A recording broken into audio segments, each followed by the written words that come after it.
What is your secret that you can't tell anyone because it will probably ruin your life? I don't think it would ruin my life currently, but here we go.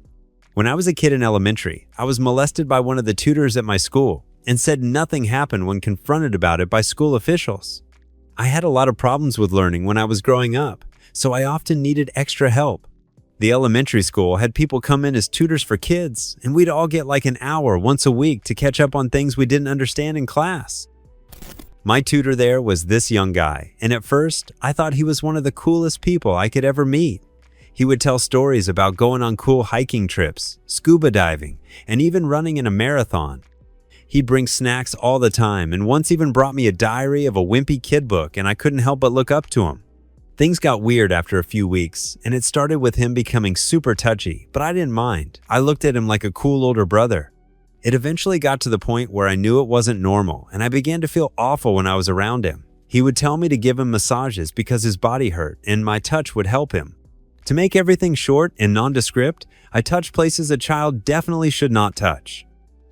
One day I got called to the front office, and they asked me strange questions regarding his teaching style. I think they noticed I wasn't actually improving in any of my classes.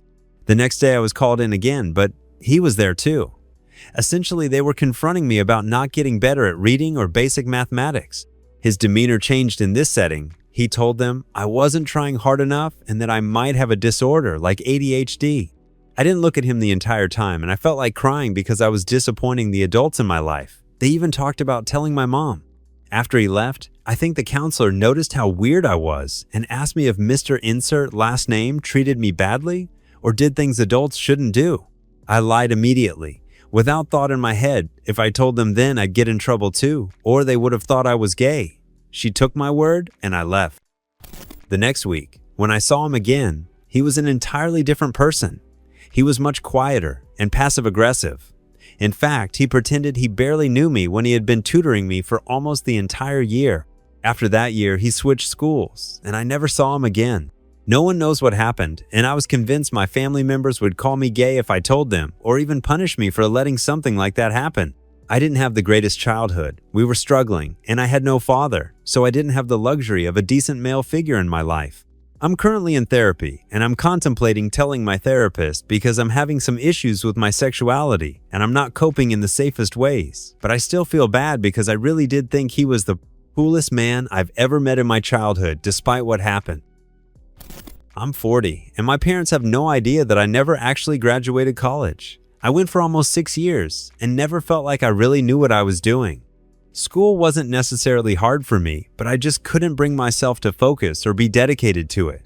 My parents were super obsessed with the idea that everyone needs a degree to get any decent job, so there was a ton of pressure, and dropping out wasn't an option. So I graduated in a winter semester and decided not to walk the stage since the December ceremony was always pretty small, and I knew they wouldn't think that was weird. This happened to be during the recession in the 2000s, so I had an excuse for not finding a conventionally professional job right after that. Now, I actually have a really good job with a company that focuses on hiring people based on experience, skill, and personality, so it turns out I didn't even need that degree. But I will never tell my parents the truth. About 11 years ago, I contacted my estranged father. We had become estranged due to the fact he abused my older sister when we were children. We sent some emails back and forth, and I lied that I was doing a college degree and needed help with tuition and costs. He must have sent me about 50 pounds K in 3 years. He found out it was a lie, as he emailed the uni I said I went to, asking for a receipt for tax purposes, and I blocked him and never spoke to him again. That 50 pounds K was spread between me, my siblings, and my mom when we were in financial difficulties, and I played it off as winning big in an online casino. I don't feel an ounce of guilt, but I'm not sure if my family would understand what I did. The man didn't pay any child support when he and my mother divorced about 12 years before this. So, I feel justified in scamming him. My wife knows, and she's agreed to keep my secret. Eat it. Just for some further information, my parents divorced when I was 8. Found out he had been molesting my sister when I was 17. Between the ages of 17 to 20, I didn't talk to him.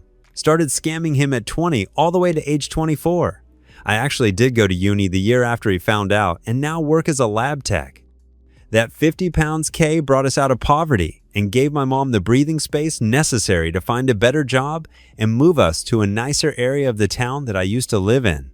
My sister has tried to unalive herself countless times, trying to deal with the trauma he inflicted on her. His brothers all know what he did and yet took his side. He fled to NZ in 2007, around 2 years before we found out what he did. I sometimes go on his new wife's Facebook to see how they're doing, and it doesn't seem like he's missing the 50 pounds K. I did what I had to do to help my family. That 50 pounds K also paid for private therapy for my sister, who is being let down by the NHS. It saved her life. I have no regrets.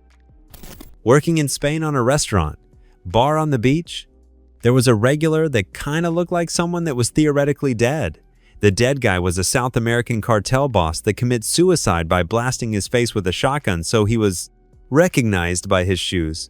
So I can't confirm anything, and I'm sure as hell I was not going to ask him, but one afternoon I'm serving and this guy is seating close to me. One of the other servers was heading out, and I called him raising my voice, and this guy's, the cartel boss, turned around. I pretended not noticing and called the other server again and started walking towards the door because, just out of chance, the server's name was the same name the cartel boss had originally. Some 10 minutes later, the guy paid and left and never returned. How sure am I? It was the dead cartel boss. I say 90%, but I was not going to take that chance telling anyone. I mean, this guy had a journalist killed because they took a picture of him.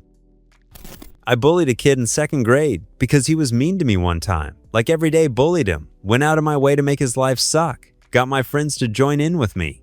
Turns out the kid was only mean because he was going through a lot at home. Suddenly I noticed he wasn't at school anymore for a week or so. An announcement came on one morning over the school PA system asking for a moment of silence. Turns out this kid's mother's boyfriend beat him so badly that he fell into a coma, died a week later. I have always felt a deep amount of shame for this. Also, my father killed someone when I was 5. Brutal crime, beat the person to death over a road rage incident. Barely did any time for it. Not something I like to talk about or ever bring up in public. Very ashamed of it. When I was a kid, maybe 10 years old, my grandmother told me gay men had sex by introducing their penis in the other man's ass. I don't know why she told me that. Afterwards, I was having a sleepover with a cousin a year older than me, and I told him what my grandmother told me. I then dared him to penetrate me. That night was my first sexual experience, even though the penetration was brief. Afterwards, we experimented until we were about 14 to 15. We had oral sex, mutual masturbation, etc. We only kissed one time, and it was awkward as fuck. This was in the late 90s, so we didn't have access to porn, much less access to gay porn. So the few times we penetrated each other, it was briefly and painful because we never used lube. Now I'm married and he's a priest. We have never talked about it afterwards and haven't seen each other in a few years. I'm going to school to be a teacher, but the kids I work with now at a treatment facility have completely changed my mind about children. I thought I would want to adopt one day, but I don't know if I could mentally handle it. Knowing these kids' backgrounds and being with them 50 to 60 hours a week is incredibly difficult because I care too much. I can't change them or their past, and it hurts me more than I will ever admit to know that I most likely won't be able to help them get a better future either. I think I need therapy if I ever do want to eventually adopt or become a teacher. Lately, I've been fantasizing about the possibility of becoming a writer or just living off of my art, but unfortunately, that doesn't pay the bills right now. I haven't told anyone around me I feel this way, and it feels like a weight off of my chest to admit it. Also, I am bisexual, damn it. I'm not gay or straight. Happy Pride Month, y'all. Stay safe. I own a musket for home defense, since that's what I believe the founding fathers intended. One day, 4 ruffians break into my house. What the devil? I shouted as I grabbed my powdered wig and Kentucky rifle, blew a golf ball-sized hole through the first man. He's dead on the spot. Drew my pistol on the second man, miss him entirely because it's smoothbore and nails the neighbor's dog. I had to resort to the cannon mounted at the top of the stairs, loaded with grape shot. Tally ho, lads! The grape shot shreds 2 men in the blast. The sound and extra shrapnel set off car alarms. Fix bayonet and charge the last terrified rapscallion. He bleeds out waiting on the police to arrive since triangular bayonet wounds are impossible to stitch up. I regret nothing. No law enforcement ever found out. and fully believe that it was done just as the founding fathers intended. I just go through the motions.